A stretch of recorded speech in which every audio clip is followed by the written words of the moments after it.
অর্থপাচার, খেলাপি ঋণ সহ নানা কারণে বাংলাদেশের বিপর্যস্ত অর্থনীতির সহায়তায় 2023 সালে 30 জানুয়ারি $470 কোটি ঋণ দেওয়া শুরু করে আইএমএফ। এ পর্যন্ত 3 কিস্তিতে $231 কোটি পাওয়া গেছে। বাকি 2 কিস্তির $239 কোটি বাজেট সহায়তার জন্য একসঙ্গে চায় সরকার, যা মিলতে পারে জুনে।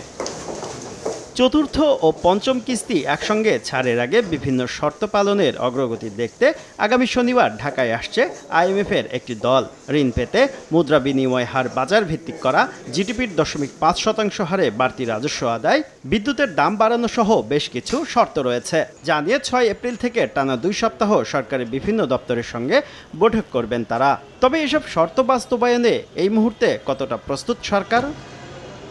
2022 সালে রাশিয়া ইউক্রেন যুদ্ধের পর থেকে ঊর্ধ্বমুখী মূল্যস্ফীতি নানা উদ্যোগেও আটকে আছে 9%। এ অবস্থায় বিদ্যুতের দাম বৃদ্ধি জনমনে অসন্তোষ বাড়াবে। বিদ্যুতের দাম যদি বাড়ানো হয়, মানে বিশেষ করে যে এখান থেকে যদি ভর্তুকি তুলে নেওয়া হয়, তাহলে সেই ক্ষেত্রে যে মূল্যস্ফীতি চাপ তৈরি হবে নতুন করে, আর সেটার দায়টা কে নেবে? আইএমএফ এর শর্ত মেনে অন্তত 57,000 কোটি টাকা বাড়তি রাজস্ব আদায় করতে হবে, কমাতে হবে কর অব্যাহতি। প্রণোদনা দেই ট্যাক্সের ক্ষেত্রে, এগুলোর মধ্যে কোনো সানসেট ক্লজ থাকে না। বিভিন্ন স্বার্থ সংশ্লিষ্ট গোষ্ঠীর সুবিধার জন্য দেওয়া হয়। কিছুটা যৌক্তিকরণের একটা প্ল্যান যদি আমরা করতে পারি এবং তাদের সাথে আলাপ আলোচনা, টাফ হবে, কিন্তু আমার মনে হচ্ছে সেটা হয়তো আমরা বুঝাতে সক্ষম হব।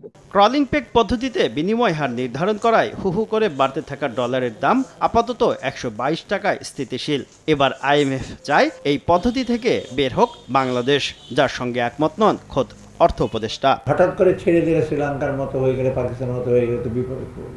ওরা কতগুলো কন্ডিশন আমরা এই অ্যাকশনগুলো আমরা পুরোপুরি, ওরা পুরোপুরি পালন করবো, আমাদের আমাদের সময় লাগে। তবে আইএমএফ এর শর্ত মেনে এনবিআর এর রাজস্ব নীতি থেকে রাজস্ব প্রশাসনকে আলাদা করার উদ্যোগ নিয়েছে সরকার। শুভ খান, সময় সংবাদ, ঢাকা।